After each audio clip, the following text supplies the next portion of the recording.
창세기 14장 17절로 24절까지의 말씀, 우리 다 같이 한 목소리로 합독하겠습니다. 아브라함이 그돌라오멜과 그와 함께한 왕들을 쳐부수고 돌아올 때에 소돔 왕이 사회 골짜기 곧 왕의 골짜기로 나와 그를 영접하였고, 살렘 왕 멜기세덱이 떡과 포도주를 가지고 나왔으니 그는 지극히 높으신 하나님의 제사장이었더라. 그가 아브라함에게 축복하여 이르되, 천지의 주제이시요 지극히 높으신 하나님이여 아브라함에게 복을 주옵소서. 너희 대적을 내 손에 붙이신 지극히 높으신 하나님을 찬송할지로다 하매, 아브라함이 그 얻은 것에서 10분의 1을 멜기세덱에게 주었더라. 소돔 왕이 아브라함에게 이르되, 사람은 내게 보내고 물품은 내가 가지라. 아브라함이 소돔 왕에게 이르되, 천지의 주제시요 지극히 높으신 하나님 여호와께 내가 손을 들어 맹세하노니, 내 말이 내가 아브라함으로 치부하게 하였다 할까 하여 내게 속한 것은 실 한 오락이나 들매끈 한 가닥도 내가 가지지 아니하리라. 오직 젊은이들이 먹은 것과 나의 동행한 아넬과 에스골과 마므레의 분깃을 제할지니 그들이 그 분깃을 가질 것이니라. 아멘. 물론 그 전에도 전쟁이 있었겠지만 성경에 기록된 첫 번째 전쟁이 우리가 어제 그제 읽었던 그 전쟁입니다. 그것도 세계대전이었죠. 5개국 5개국이 물론 도시국가들이지만 5개 나라씩 묶여서 벌어졌던 세계전쟁이었습니다. 그러니까 그 작은 전쟁은 아니었다, 그런 이야기입니다. 그런데 그런 전쟁에 아브라함이 사병 118명을 거느리고 나아가 참전을 했죠. 아마 뭐 여러 사람들의 이야기는 아브라함이 데리고 간 사병이 118명이고 뭐 24절에 동행하였다는 여러 사람들 이름도 나오고도 하니까 실제로 참전했던 사람은 더 많을 것이다, 그렇게 추측하는 사람들도 있는데 뭐 확실치는 않습니다. 근데 어쨌든 아브라함에게 지난 시간, 얼마나 가나안 땅에 도착하여서 얼마나 시간이 흘렀는지는 잘 모르겠지만 아브라함에겐 사병 300여 명이 있을 정도로 아브라함이 여러모로 많이 성장했다는 것은 우리가 알 수 있습니다. 이것이 필요한 것은 법률, 치안 이런 것들이 잘 담보되지 않은 사회에서 게르, 떠돌이처럼 살아가는 사람한테는 굉장한 안전망이 되었을 것입니다. 그러면 300여 명의 사람으로 어떻게 그 5개국이 연합한 나라를 어떻게 이길 수 있나? 우리가 그건 알 수는 없죠. 그러나 성경에 적은 수로 큰 민족을 이겼던 예들은 많이 있습니다. 대표적인 게 기드온과 300용사 같은 그런 것이겠죠. 그러니 여러분, 우리가 지금 내 사이즈에 여러분 고민할 필요는 없습니다. 분명한 건 뭐냐면 하나님이 함께 하시면 안 될 일도 된다. 지금 여러분의 처지와 입장에 너무 골몰할 필요 없습니다. 하나님이 함께 하시면 되는 겁니다. 중요한 건 내 사이즈, 경제적 볼륨이나 사회적 인프라나 이런 것들이 중요한 게 아니고, 내가 지금 하나님과 함께 하고 있고 하나님과 함께 할 만한 일들 속에 내가 있느냐는 거예요. 그러니 여러분, 우리가 하나님과 함께하는 것에서 능력이 나온다는 사실을 믿고 언제나 의롭고 하나님 아버지께서 기뻐하실 만한 자리와 일을 하시는 저와 여러분 되시기를 바라요. 이런 습관, 이런 훈련이 교회에서부터 돼야 됩니다. 그래서 제가 가끔 말씀을 드립니까? 교회 오면 신앙하지, 교회 와서 정치하지 말아라, 그런 얘기 드려요. 친한 사람들끼리, 친한 사람, 덜 친한 사람 있는 거야 당연한 건데, 그런 걸로 비교하고 패짓고 그런 거 교회에서 하는 거 아닙니다. 그리고 개인적으로도 여기서 이 말하고 저기서 저 말하고 그런 거 교회에서 하는 거 아니에요. 그냥 교회에서는 예면 예인 거고 아니면 아닌 거지. 교회에서 신앙하는 거죠. 우리가 교회에서 정치하려 왔습니까, 그죠? 그러니까 우리가 신앙과 정치 사이에서 우리가 신앙을 한다라고 하는 건 하나님과 함께할 만한 사람으로 하나님께서 함께할 만한 일 가운데 있겠다. 그런 신앙의 고백인 것입니다. 그러면 300여 명의 사람으로도 얼마든지 연합군도 이길 수 있고 내가 사모하고 내가 소중하게 생각하는 사람들도 지킬 수 있다는 것을 여러분 우리는 기억해야 될 것입니다. 그래서 승전에서 돌아오는데 두 왕이 아브라함을 맞이하러 나온 이야기를 17절, 18절에 해요. 아마 이제 당시에도 이렇게 주변에 있는 도시 국가들이 지역 이제 나라들이 이렇게 연대해서 자신들의 안전을 보장하고 있었겠죠. 뭐 지금 가장 유사한 게 유럽에 있는 나토와 같이 그랬을 거예요. 나토가 이렇게 뭉쳐 있으니까 러시아가 함부로 하지 못하지. 우크라이나가 왜 그렇게 나토에 들어가려고 그러겠어요. 전쟁을 치르고라도 심지어는 지금 잃어버린 땅을 러시아에 넘겨주고라도 나토에 들어가겠다라고 하면 그것은 나토에만 들어가면 그때부터 러시아가 아무리 세도 함부로 자기들을 건드릴 수 없게 되는 거 아니겠어요. 그런 것처럼 당시에도 이렇게 그룹해서 자기들의 안전을 이게 보장받으려고 하는 일들이 있었죠.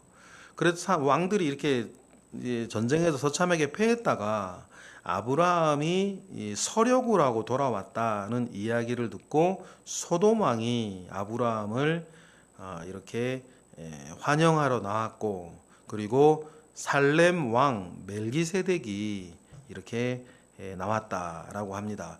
이 두 왕이 왔는데 이 두 왕의 말과 두 왕을 대하는 아브라함의 태도가 아주 달랐어요. 다르게 된 첫 번째 원인, 이유는 18절에 나오죠. 우리 18절 읽어볼까요? 살렘 왕 멜기세덱이 떡과 포도주를 가지고 나왔으니 이는 지극히 높으신 하나님의 제사장이었더라. 이렇게 나와요. 살렘 지역을 다스리는 왕이 있었는데 그 이름이 멜기세덱이었다. 공의의 왕 이런 말인데, 그런데 이제 이 멜기세덱에 대한 소개가 나오는데 그는 지극히 높으신 하나님의 제사장이었다. 이렇게 얘기를 해요. 제사장이라는 단어가 성경에 지금 여기서 처음 나옵니다. 근데 제사장이었는데 이 제사장이 있다는 것은 제사장을 중심으로 많은 신자들도 있었다는 거겠죠. 그런데 이 살렘 지역은 우리가 왜 그런지 아닌지는 잘 알 수가 없는데 이 살렘 지역은 여호와 신앙이 아브라함을 따라오는 줄기와는 달리 살렘 지역에는 여호와 신앙이 이렇게 강하게 뿌리 내려 있었던 지역이었던 것 같아요. 그리고 따지고 보면 이 아브라함의 시대와 셈과 함과 야벳의 시대가 그렇게 멀지 않습니다. 그렇게 멀지 않아요. 우리가 얼핏 우리가 생각할 때 수천 년 흐른 것처럼 그렇게 되어지지 않고 멀지 않은 시대입니다. 그러면 멀지 않은 시대에 이 가나안 땅엔 여전히 여호와 신앙이 그 자리에 있었다는 뜻이에요. 이걸 가지고 히브리서에서 모세의 율법을 따르지 아니하는 멜기세덱의 반차를 따르는 믿음에 대한 이야기를 하죠. 그런 것처럼 우리가 창세기를 읽고 있고 다른 기록은 없으니까 우리가 다른 걸 말할 수는 없는데 분명한 사실은, 결과적인 사실은 뭐냐면 하나님께서 아브라함을 통해서 흘러내려 보내고 있는 여호와 신앙의 줄기 외에 다른 신앙의 줄기들도 있었다. 그 대표적인 사람이 멜기세덱이었어요. 살렘 지역이었다는 거죠. 그러면 여러분 우리가 이 말을 이제 우리가 이렇게 이해할 수 있어요. 창세기에 보면 어떤 표현들이 나오냐면 가나안의 죄악이 아직 관영하지 아니하여서 하나님께서 이스라엘에 그 땅을 주지 아니하였다. 그 표현이 나온단 말이에요. 이 말이 무슨 말인가 생각을 해보면 이렇게 해석하는 게 가장 합당하다고 봐요.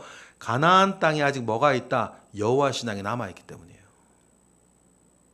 대표적인 예가 이 멜기세덱입니다. 그는 지극히 높으신 하나님의 제사장이었다는 거예요.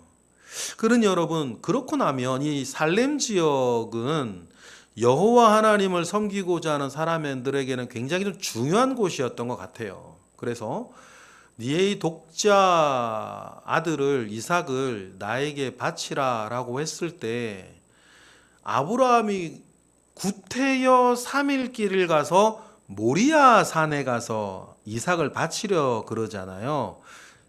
다른 데서도 할 수 있는데 왜 모리아 산까지 갔을까라고 생각을 했을 때 이 모리아 산이요, 이 살렘 지역에 있어요.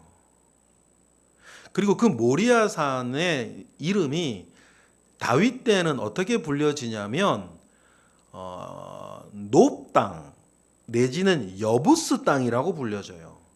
그러면 우리가 생각할 수 있겠죠. 왜 다윗은 구테여 헤브론에서 왕 노릇을 하고 있는데 이 모리아산 여부스 산지까지 가서 정복하자마자 수도를 글로 옮겼을까? 이게 다 연결되는 거죠. 살렘 지역, 모리아산, 여부스 산지, 예루살렘은 같은 지역이에요. 그래 지금까지 예루살렘에 이렇게 있는 것이죠. 그러니까 이 살렘 지역은 여호와 신앙의 어떤 무언가 큰 줄기가 있던 곳으로 여호와 신앙을 생각하는 사람들, 여호와 앞에 무언가를 큰 생각을 하는 사람들은 그곳에 뿌리 내리고 있었다는 것을 우리가 알 수 있어요. 최소한 아브라함 시대 때까지는 있었던 것 같다. 우리가 생각할 수 있습니다. 그러니까 이제 그리고 또 멜기세덱이 떡과 포도주를 가지고 왔다 그러는데 이 떡과 포도주 뭐 이게 식량이기도 하지만 제사장이라는 말이 나왔으니까 늘 제사장이 제사 때 쓰는 그 물품이기도 했는데 그가 멜기세덱이 아브라함을 보자마자 아브라함을 축복하는 거죠. 우리 19절 읽어보겠습니다. 시작. 그가 아브라함에게 축복하여 이르되 천지의 주제이시요 지극히 높으신 하나님이여 아브라함에게 복을 주옵소서. 축복을 합니다. 20절 읽어보겠습니다. 내가 대적을 내 손에 붙이신 지극히 높으신 하나님을 찬송할지로다 하매 아브라함이 그 얻은 것에서 10분의 1을 멜기세덱에게 주었더라. 그래서 그 전리품의 10분의 1을 멜기세덱에게 줍니다. 여기서 우리 몇 가지를 생각해 줍니다. 11조는 율법 이전에도 있었다. 아직 이게 아브라함 때니까 모세율법 전이지 않습니까? 11조는 율법 이전에도 있었고 무엇인가 사랑과 무엇인가 고백과 무엇인가 존경을 포하고 무엇인가 약속하고 무엇인가 감사할 때 그 11조를 내는 것은 그 11조를 받는 이에 대한 특정한 의미가 예로부터 있었다는 거예요. 그러니 아브라함이 멜기세덱에게 11조를 이렇게 바치는 것은 단순히 돈이나 액수로 보는 것이 아니라 무언가 고백으로 보는 거예요. 믿음의 고백으로 봐야 돼요. 그런데 그 광면을 이렇게 옆에서 보았는지 따라왔는지는 알 수 없는데 어쨌든 그것을 보거나 들은 이 소돔 왕은 그 아브라함이 하는 것을 뭘로만 본 거예요? 고백으로 보지 않고 돈으로만 봐요. 아주 육적인 사람이니까. 멜기세덱과 소돔 왕은 반대에 있는 사람이에요.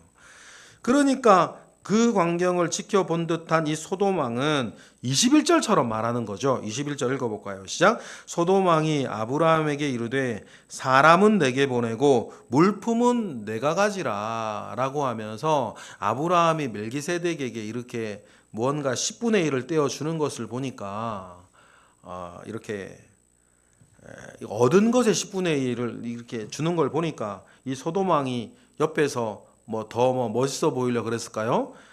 물건은 네가 다 가지라고 그렇게 얘기를 하는데 자기의 이 고백과 이런 것들을 이렇게 업신여기고 그저 액수 숫자로만 보는 이 소돔 왕이 괘씸했는지 또 이제 롯이 거기에 있는 걸 또 살고 있었으니까 전해들은 이해가 있는지 이 소돔 왕은 나쁜 어떤 지역의 나쁜 왕인 걸 알고 있는지 굉장히 아브라함이 소돔 왕을 천시하죠. 22절 읽어보겠습니다. 시작. 아브라함이 소돔왕에게 이르되 천지의 주제이시요 지극히 높으신 하나님 여호와께 내가 손을 들어 맹세하는데, 맹세의 내용 24절입니다. 시작.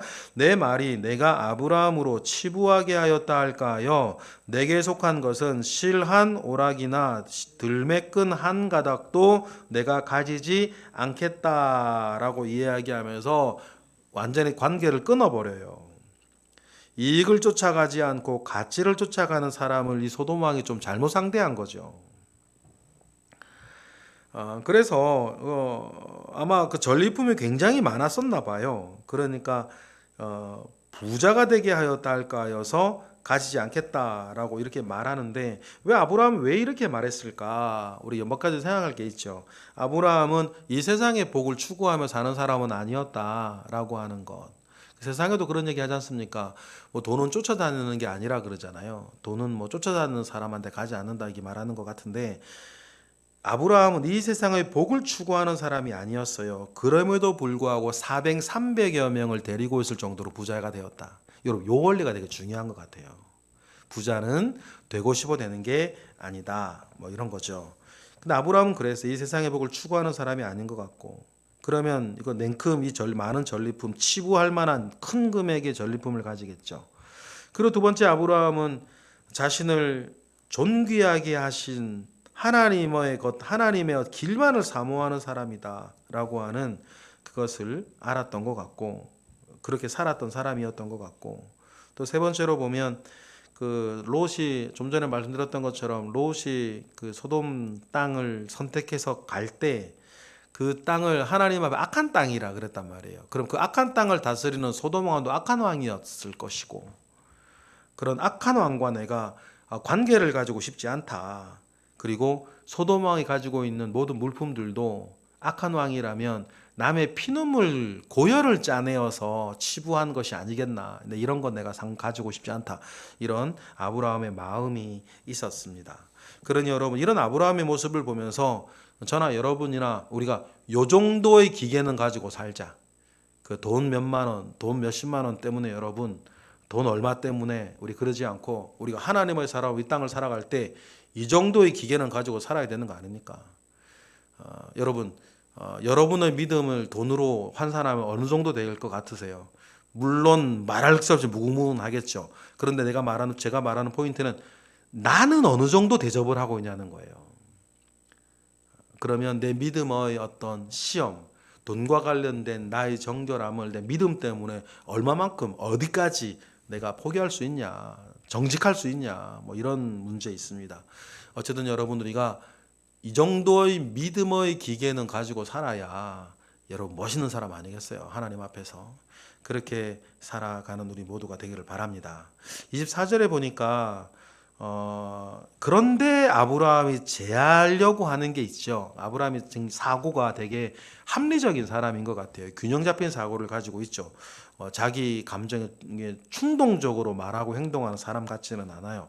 이런 때에도 24절에 보니까 읽어볼까요? 시작. 오직 젊은이들이 먹은 것과 나와 동행한 아넬과 에스골과 마므레의 분깃을 제할지니 그들이 그 분깃을 가질 것이니라 라고 하면서, 분명히 아브라함이 롯을 구하러 갈 때에 동행한 사람들이 있었던 것 같아요. 아넬, 에스골, 마므레. 마므레는 우리가 잘 알아요. 마므레 상수리나무 아래 지금 아브라함이 자기 천막을 쳤잖아요. 이 마므레, 이 말이 여러 가지 의미가 있는데 그 중에 이제 가르치는 자 이런 말의 뿌리를 가지고 있으니까 아브라함이 그 지역에 있는 여러 사람들과 함께 했던 것 같아요. 그럼 여기서 우리가 뭐 아브라함이 일으킨 군사는 더 많이 있었다, 뭐 이런 것들은 그게 중요하진 않는데, 여기서 하나 우리 생각할 포인트가 뭐냐면, 아브라함이 자기 조카 롯을 구하러 가는데 아무 상관이 없던 그 지역에 있는 사람들이 뭐 했다? 함께 갔다는 거예요. 이거 뭘 말하는지 아시겠어요? 아브라함이 그 지역에서 아주 잘 살고 있었다는 거예요. 다른 사람의 마음과 인심과 동료를 얻어가면서 아브라함이 잘 살고 있었다.